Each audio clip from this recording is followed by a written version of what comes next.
Deci, bună seara, oameni buni! Suntem la MiniStory, Târg de Carte, pentru Copii, organizat de Cărturești. Invitatul din această seară este Ben Miller, scriitor și actor britanic. Hello, Miller. How are you today? I'm really, really well. It's so lovely to be here. I have to say, I've really missed being at festivals, because of the pandemic. It's been really hard to, lots of festivals, as you know, haven't taken place. So I'm really glad that all of you guys are here and that we're doing this now. It's great. Yes, it's really great. Speaking of the pandemic, I wonder how the pandemic affected you, as in helping you write and work. How's it been with the pandemic? Sorry about the noise. I've got a puppy down here. Look, we've got a new. I don't know where she's gone now. There she is. She's wreaking havoc. Destroying the furniture. Literally taking apart the chairs as we speak. It was great. I mean, the pandemic was obviously very difficult. We were homeschooling, like lots of people were, kids at home. But it was wonderful for writing. I think one of the really exciting things about the pandemic was a lot of people rediscovered their love of reading and rediscovered their love of books, because we ran out of telly, didn't we? We ran out of TV to watch. Yes, we did. The same shows over and over again. Yeah. Yeah, we all rediscovered the pleasures of here's my puppy. We all rediscovered the pleasures of reading books, and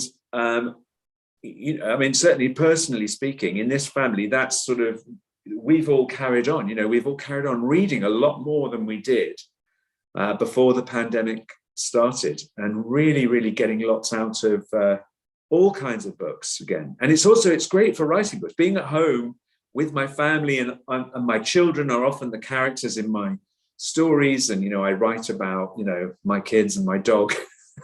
So that's been great as well, to be really see how they live their lives, to be very, very close up with them. That's amazing. That's great. Glad to hear. So you are an actor, right? And writer as well, but I've heard that you were also interested in science when you were younger and studied physics in university. Why did you wish that, and then why did you become an actor instead of a scientist? Well, I still am a scientist. I still love science.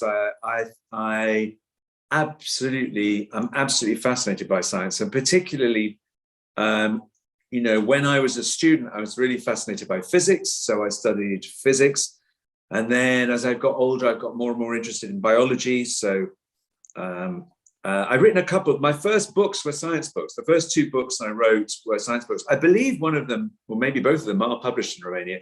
So I wrote a science book called "It's Not Rocket Science," which is basically science for non-scientific people, science for creative people. A really, really, really important book for writers, for instance. They could get their sources for writing anything science fiction. Exactly. And then I'm fascinated by the idea of life and how life might be seeded throughout the universe and life on other planets. So then I wrote a book about the real science of extraterrestrial life. So what can life on Earth teach us about life on other planets? And those were my first two books, and I really, really enjoyed writing them. And then I guess I sort of got my kids grew up. My kids got to be sort of 8-9 years old, and they started to get very interested in reading. And I rediscovered I loved reading books when I was a kid. The whole basis for everything I do is having read a lot when I was young, and I just got very excited about children's literature again. I got very excited about children's stories. And I thought I would love to try writing some. And one day, I'm obsessed with dogs, as you can probably tell. One day here, I was living here in Gloucestershire. We live in the countryside, a long way away from any village or anything. I was taking the dog for a walk down the field. And as I left the house, I had an idea for the Father Christmas story, and I took my dog for a walk. And by the time I came back, I had the whole story in my head. It was like an amazing experience. Never happened before. It's never going to happen again.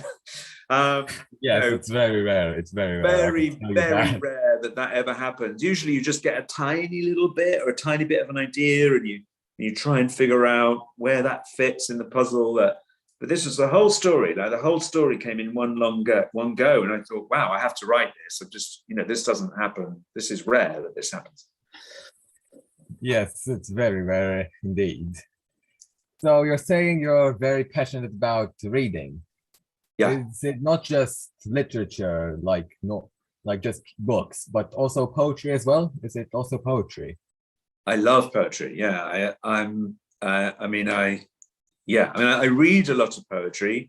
I keep, I always have. There's always never a poetry book too far, a book of poetry too far away. I have to say, I like to have them in every room. I like there to be a book of poems because I like. I find with poems, it's a bit like you'll just pick one up and you'll open a book at random and just enjoy that one poem for that moment. So I particularly love poets that write about nature. I really, really love poets that write about nature. I love poets that also write about fairy stories and mythology.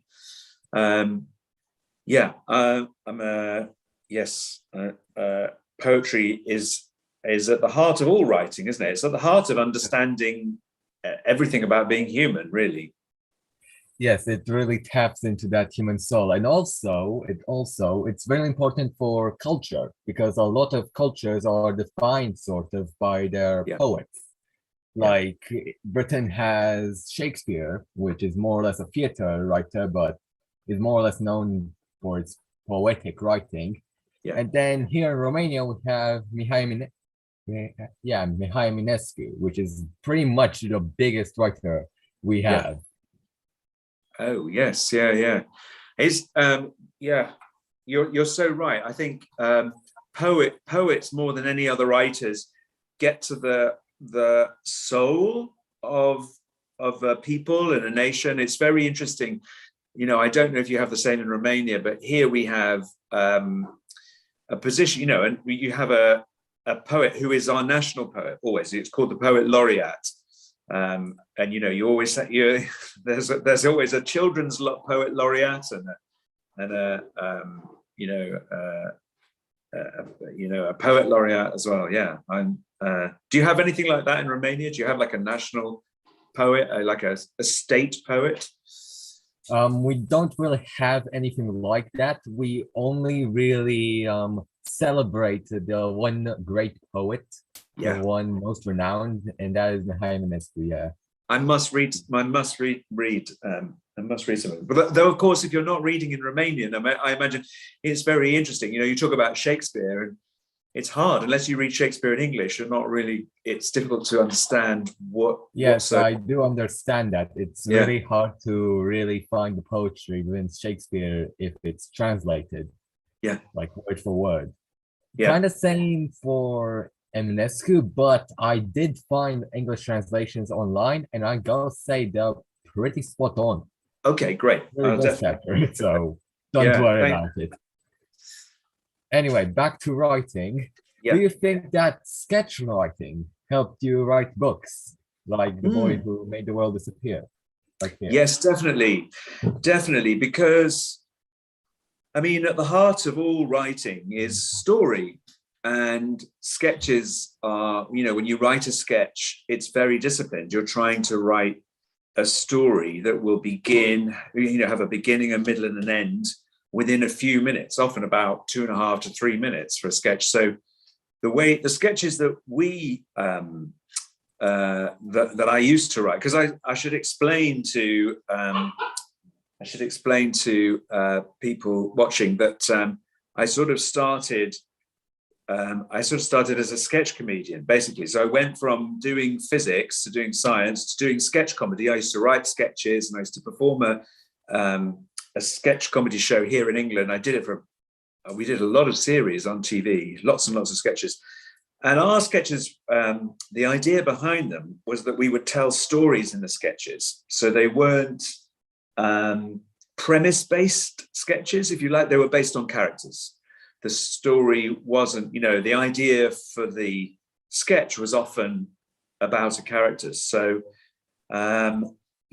constructing these little stories was a really good preparation for learning how to structure longer stories. The only thing that I found was the great thing about writing a comedy sketch is you can pretty much write a comedy sketch in a morning or an afternoon. You can take it's very focused, but you would expect to get most of a sketch written. I would normally, if I was writing sketches now, I'd expect to be able to write at least 2 sketches a day.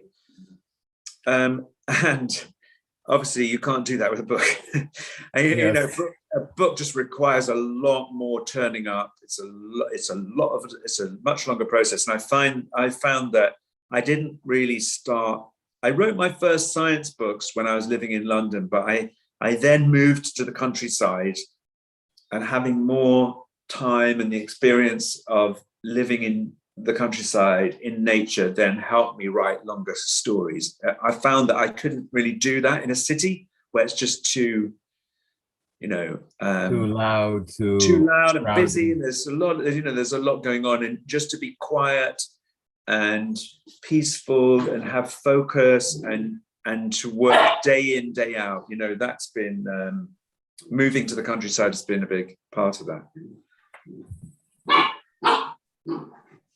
All right, so the book you wrote, The Boy Who Made the World Disappear, has a black hole in it, I've heard. Yeah. It's about a black hole. And about that, do black holes scare you? It says in the book, in the science bits that you wrote, that if you don't go past Neptune, you wouldn't really fear being sucked by one. Yeah. Yeah, so the story, so yes, the book that's just been published in Romania this August, The Boy Who Made the World Disappear. This is a story about a boy called Harrison who has a bit of a temper. He has a bit of a temper. And he goes to a birthday party and he loses his temper at the birthday party. And instead of a balloon on a piece of string, they gave him a black hole on a piece of string. So Harrison discovers that anything he doesn't like, he can put it into the black hole. So anything that makes him angry, he puts it in the black hole. So in goes the neighbor's dog that he doesn't like. In goes the school bully.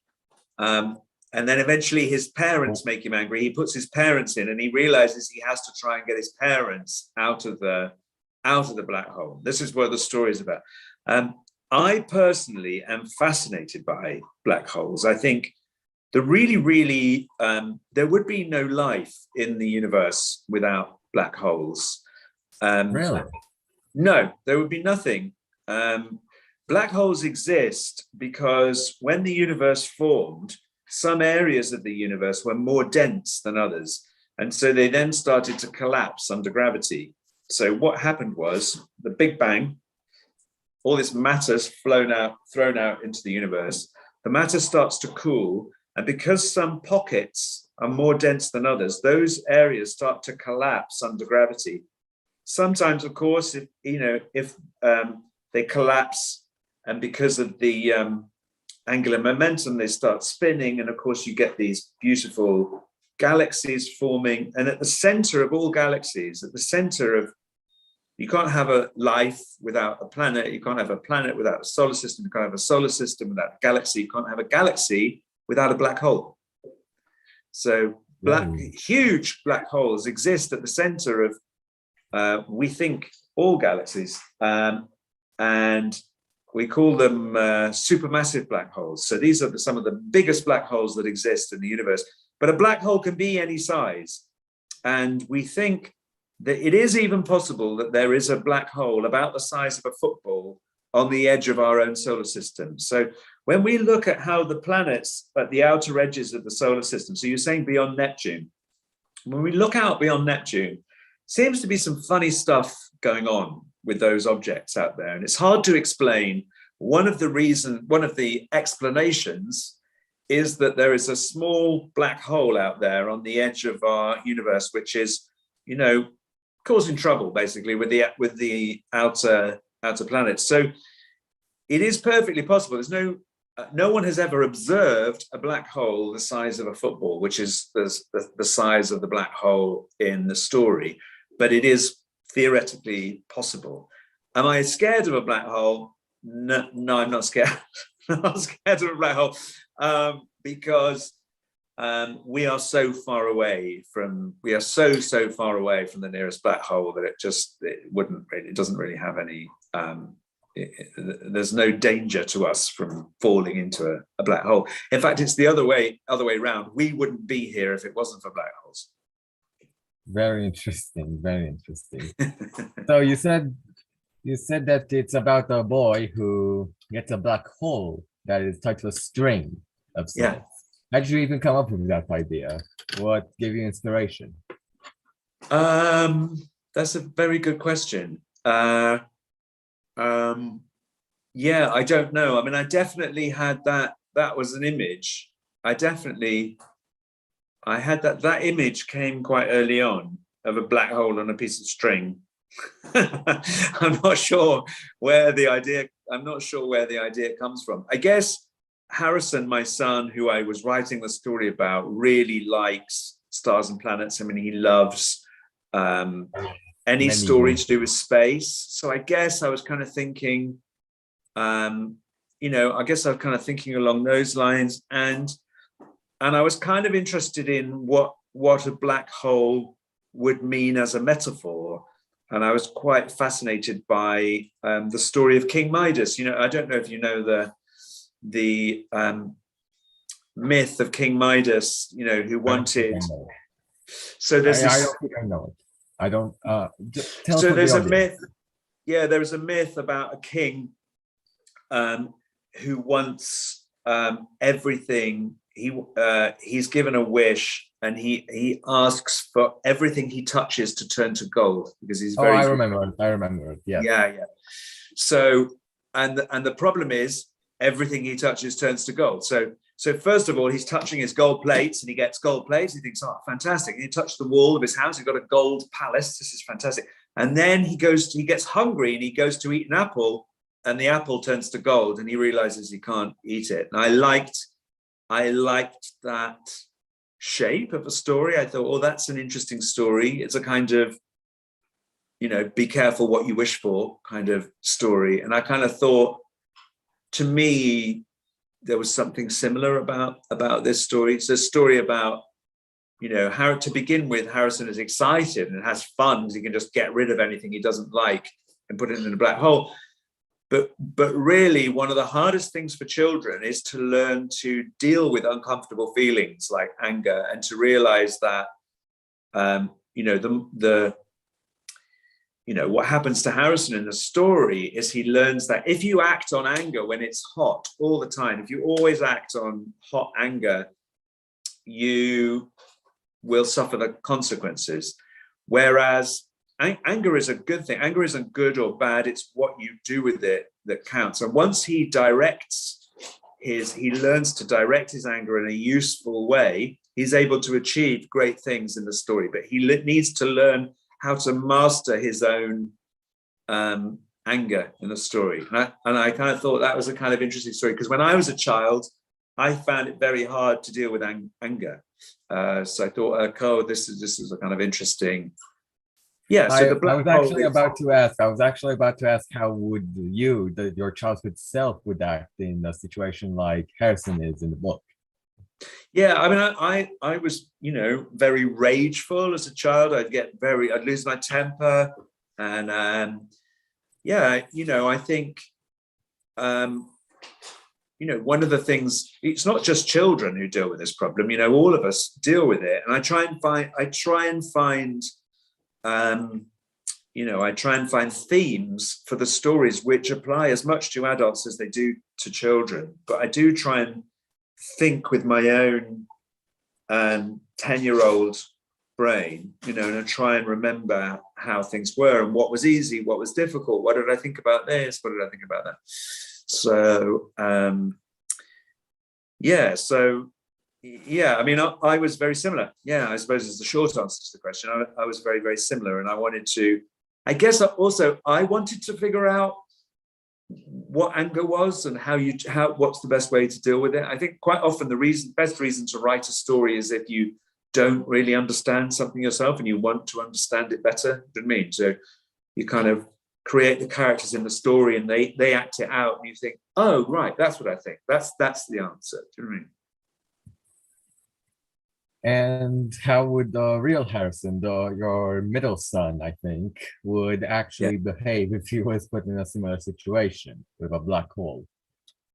Well, yeah, I mean, Harrison did once really kick off at a birthday party. So, you know, he really lost his temper. So that part is true. And it was in a hall. I mean, it was all all that stuff happened that's in there. Yeah, you know, I mean, it is... yeah, it's a bit of real life. There's a bit of real life in there as well. You know, Harrison has got, Harrison is, we all go through these phases, don't we? And Harrison was going through a phase at the time of losing his temper a lot. All this talk about black holes makes me wonder if you actually got it right. How much research did you put to actually get the science of black holes right in the book? Yeah, a lot. I mean, all the science is correct in the book. I mean, I think I had to change some things. But essentially, one of the things that happens in the story is if you don't feed the black hole, if you don't put things in it, it starts to shrink. And Harrison starts to realize that if he doesn't keep feeding the black hole, sooner or later it's going to disappear and he's not going to be able to get his parents back at all. So that is true. That's a real thing about black holes, is unless they keep eating matter, they do start to evaporate. There's a kind of radiation that comes off them. Now, I don't know if you've heard of a physicist called Stephen Hawking. I've heard of him. He's very... Yeah. So that's called Hawking radiation. Hawking radiation is the radiation that comes, it's the way that, it's a kind of like a trick, is, you know, really you can't escape a black hole. But there is this thing called Hawking radiation, which can escape at the surface. So there is a way of matter coming out. What's interesting about what Stephen Hawking pointed out was that the information in the black hole remains the same. There is no information in the radiation that leaves the black hole, so the information remains the same, but some matter can leave in the form of radiation. So that does happen. It doesn't happen, it happens at a very slow rate, whereas in the book it happens quite, you know, the black hole, you know, like chapter after chapter is getting smaller and smaller, and he's got to keep putting stuff in it to keep it. Yeah, at one point he feeds the black hole every little bit of furniture in the kitchen. Yes. Yes, he does. Yeah. Yeah. You know, I mean, and that's true. The big thing I changed is is the event horizon of a black hole, which is the outside, you know, the edge of a black hole. She's going really nuts. They're breaking more stuff again. Thank you. Be a bit quieter. So the edge of a black hole, which is the event horizon, in the case of a small black hole, you would be pulled into the black hole way beyond the event horizon. So if you had a black hole like this, it was tiny, as big as my fist, you know, by the time you were, I don't know, a mile away, you'd be pulled into the black hole. Whereas for the story, I had it that you have to reach the event horizon to be pulled in. But the truth is, the smaller the black hole, the greater the gravitational effect. You'd be pulled in outside. Here's the really weird thing: the bigger the black hole is, so a supermassive black hole, you can cross the event horizon without even knowing you've crossed it, and then you would get pulled into the inside. That's amazing, I think. That is really amazing. Didn't know that. If you actually did have a black hole with a string, what would you do with it? If I had a black hole with a string, Yes. I would just chuck. There's a lot of things I'd like to put in a black hole. I'd like to put coronavirus in a black hole. Yeah. Oh, we all wish. We all Yeah. wish. It's a disease. we Yeah, can't really chuck homeschooling. every bit of disease in it. Homeschooling, that can go in a black hole. Yeah, I mean, it is a very appealing idea. Do you know what I mean? It is. I do like it as a kind of thing. It's very tidy. Do you know what I mean? You could just like tidy up with a black hole. You just wander around the house, just throwing things in and get throw rid of every it. little bit of trash. It could Yeah, actually be yeah. a really efficient way to solve a lot of garbage. Yeah. It would be great, actually. Yeah, I mean, it would be a solution to. It would be a solution to the sort of, we could put all the carbon in there, couldn't we? That's heating the planet. That'd be good. Yeah, theoretically speaking, yeah. But it also means that it could probably also suck up all the oxygen, which would be even worse.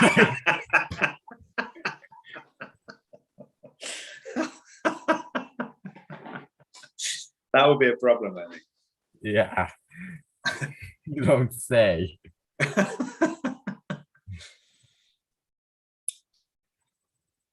Well, interesting that you actually did write about a black hole, since in my opinion, it would be really difficult to do that. Why not just make it about like a magic of somehow making stuff disappear? Why not Yeah, that? well, it is magic, isn't it? Really, the book, the story is really a fairy story, and the old lady who is making black holes is really, she's the witch. It is a fairy story. I mean, all my stories are also that they are all based on fairy stories, essentially. So I try to combine the two things. I was trying to sort of combine. It's not really science fiction, really. It is a story about magic. This black hole magically appears, and then he puts things in it. The more I talk about this idea, the more crazy it sounds. All stories are crazy if we really get to the root of it. Let's be honest. Yeah. And it's really fun that you wrote this book for children and adolescent people. And it really bothers me. Why don't you write more books for adults? Like, you've already written 2 science books, so why don't you focus more on that? But it's still great that you written for children. Just I'm asking if you would also want to do this for adults. Yeah, I mean, I did spend, I wrote for all my sketch stuff was really, it's definitely for adults. It's not for children. For me, I really, really enjoy writing for children because I've got much more scope in what I write about. I feel like I've got, somebody at the door. It's so real. It's so real. I won't be 1 second. I'll just answer 1 second. It's okay. Wash it down one. Bye.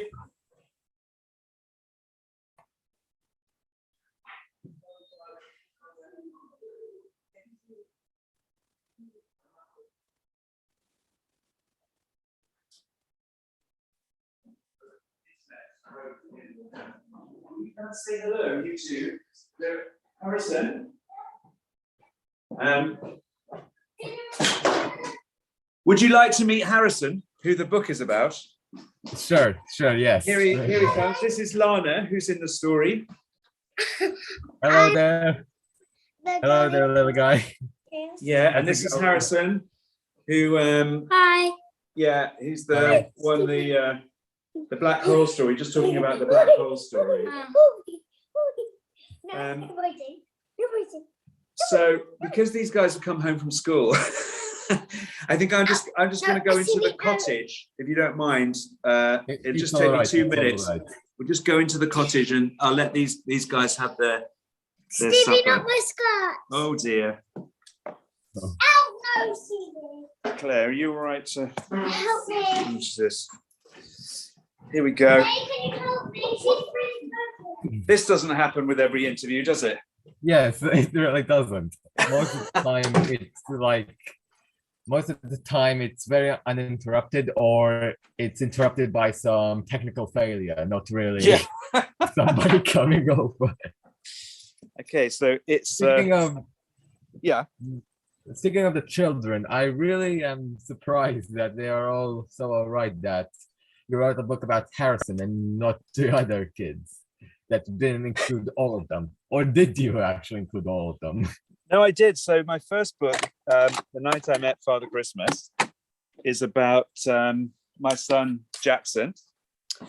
And then this book which we're talking about now,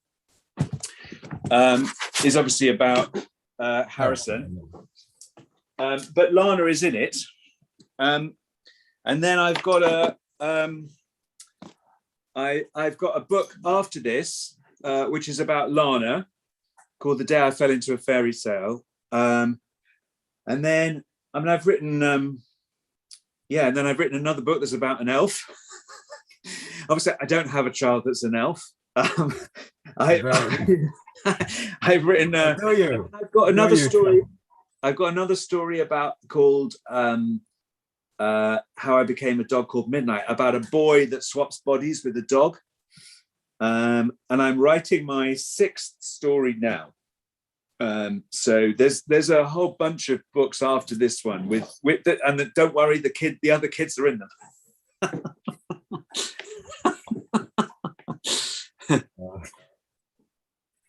Well, back to the subject of the book. Let's say that Harrison did tell his parents from the beginning that he had a black hole tied to a string.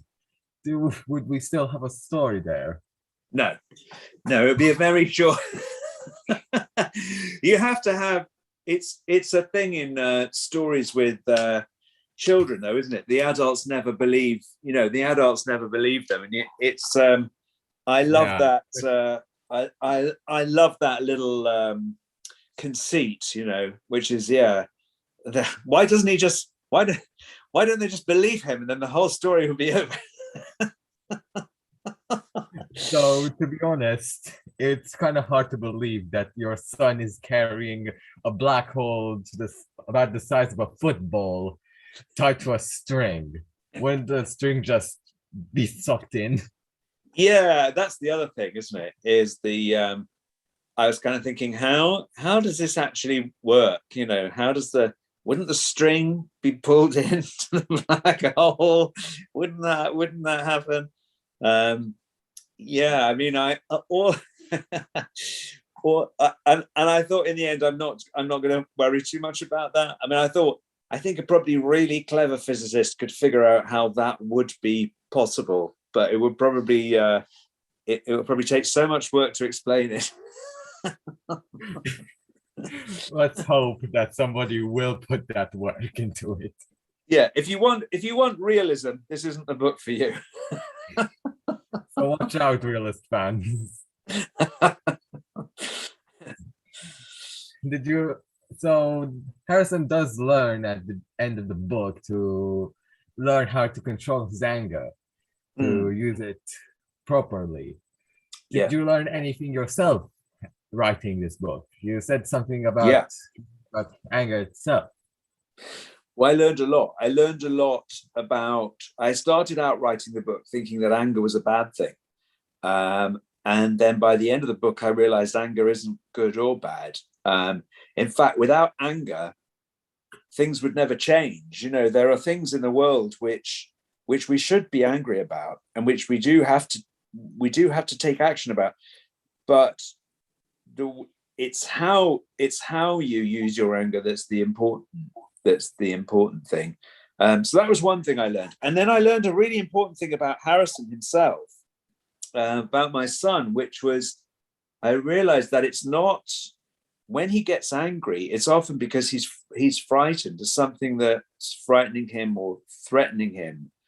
And that was very interesting, and I kind of feel like I got to know Harrison better through writing the story, because it made me figure out, well, why is that happening, and why does he react like that? And of course, as things go on in the story, you begin to realize that the reason he's getting angry is it's a defense mechanism, that really he's scared. And if he can only learn to feel his fear, if he can learn to experience his fear, as fear rather than pushing it away with anger, then he can, learn and grow. That was the kind of interesting, that was really, really interesting. So I learned something really important about my own son by writing the story. Very cool. So you learned about yourself. Now, what would parents who decide to read the book, let's say as a nighttime story to their children, what could they learn from reading a book? I think from a parent's, from a parent's point of view, I always try and have lots of funny stuff in the stories for parents. I'm not just writing for children. I'm like writing for everybody, really.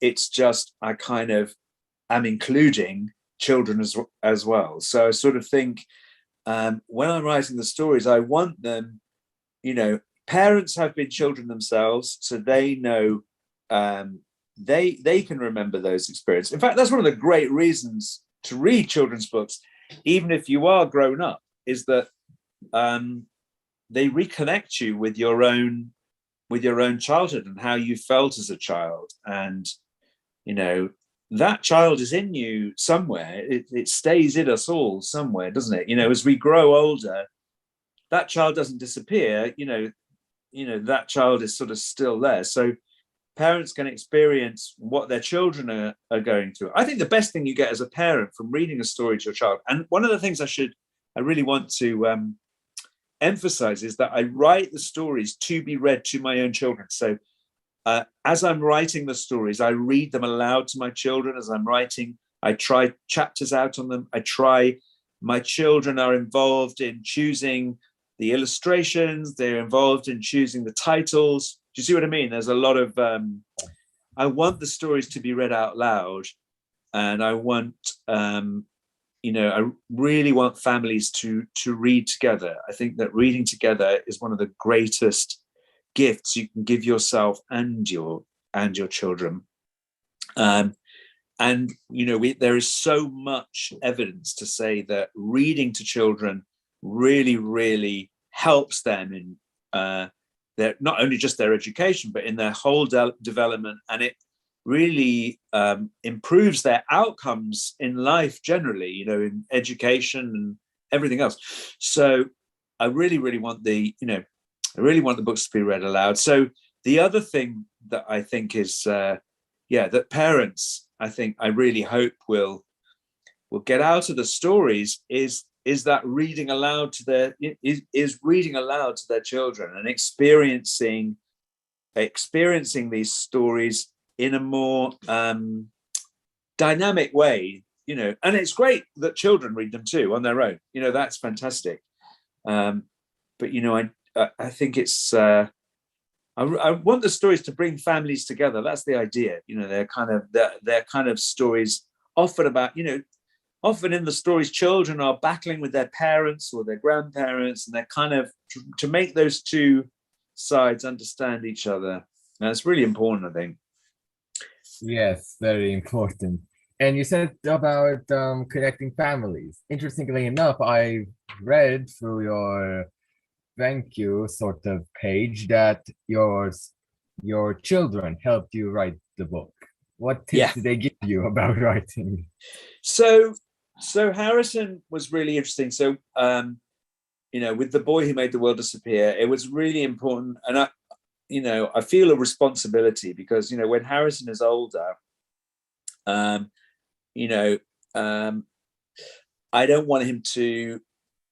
I want him to be happy with everything that's in the book. Do you see what I mean? So I remember I took him for lunch, and I read the story to him. I read it all to him out loud, and I took him for lunch, and I said, "Anything you want me to change, I will change." And he said, "Well, there is something that I'd like you to change." He said, "You haven't described school correctly." He said, and he gave me some examples of how things work at school. And for example, at mealtimes, there's a mealtime in the story where, I mean, Harrison really hates liver, and he puts this liver in the black hole under the table, which is great, which I really love, because I hated liver at school. Puts it in the black hole. Yeah. And Harrison was saying to me, this is how it works. He explains how it works, how one person serves, and, how it works at school. And that was really interesting. All that detail went in. And a lot of other detail about how things work in the classroom, because I had a lot of the book taking place at school, and Harrison corrected me a lot on stuff like that. So, real. And of course, the biggest thing that you learn from reading the story to kids is which bits are they are they hungry for the next part of the story, or are they a bit bored? And if they're bored, I start again and I think again, okay, I need where did they lose which part lost their attention? Okay, I'm going to go back, and then I'm going to figure out how to make every part of the story really, really pull you in and grip you, like a black hole. Like a black hole. There we go.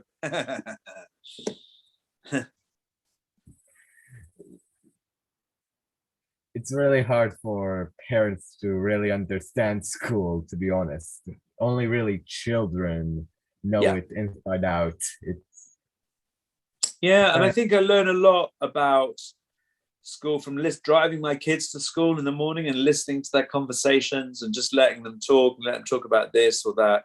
Because kids also, they don't like, mine don't anyway, don't really like talking to their parents about what happens at school. It's kind of like, for a start, they're really tired when they get home. They don't really want to go through the whole thing again and explain loads of stuff. They want to be playing now. They want to do something different. So, it's kind of, I find that, on our school, and we live in the countryside, it takes a long time to get to school. So I like kind of driving, and I'm listening to them in the back, and I'm trying to learn get little tips. Yeah, you're absolutely right. And I didn't, my experience of school was a long time ago, and things have changed a lot. And it was very interesting to hear from Harrison what's changed.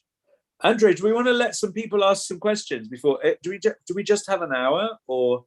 I don't know, actually. I don't know, but if we can, then sure, I would be glad. Would that be fun? I mean, if anybody wants to, ask a question, we could respond to it. Would that be a fun thing to do? People can get involved.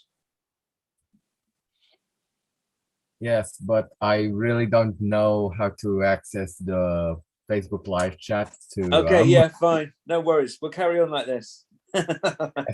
I only have like 3 questions left, and to be honest, they are kind of all over the place.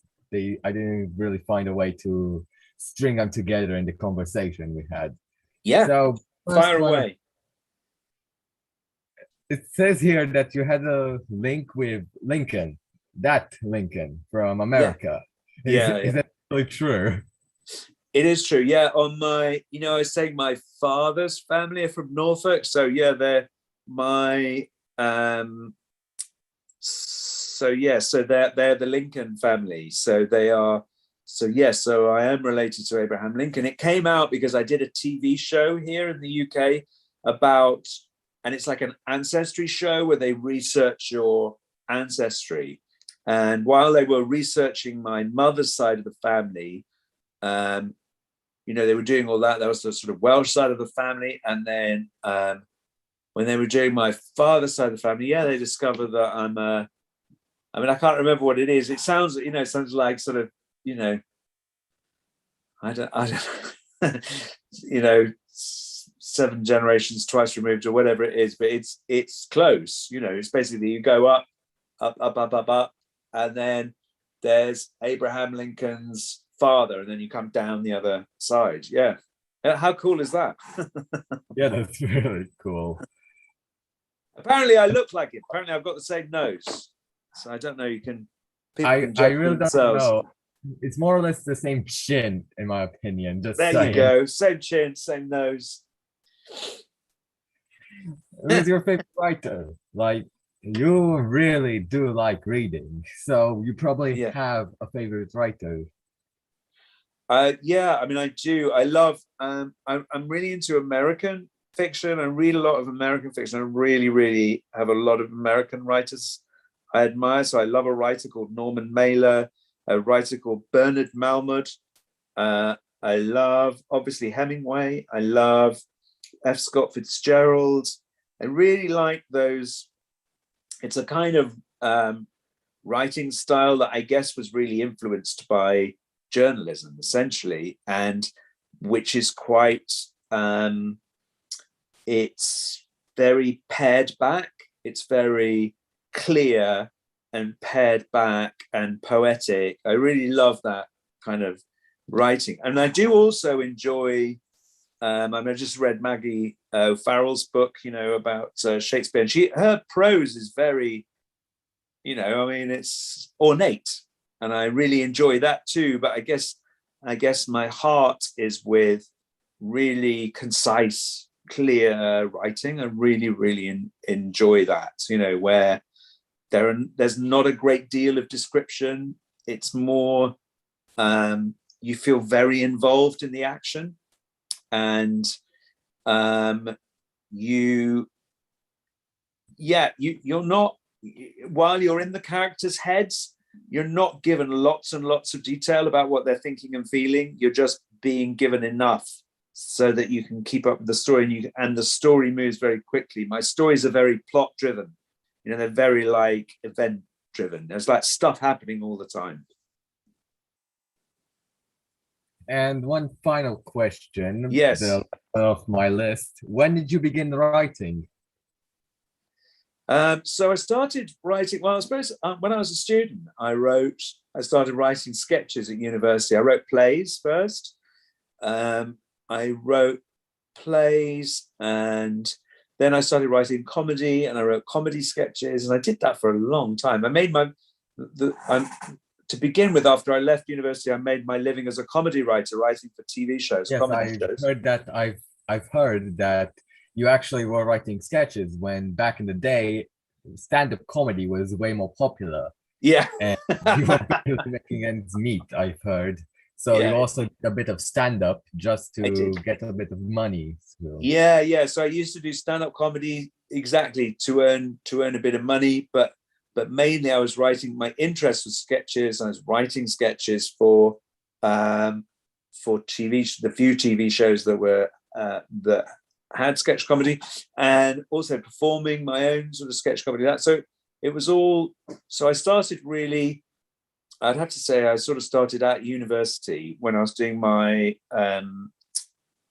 science degree, and then I started to write screenplays. I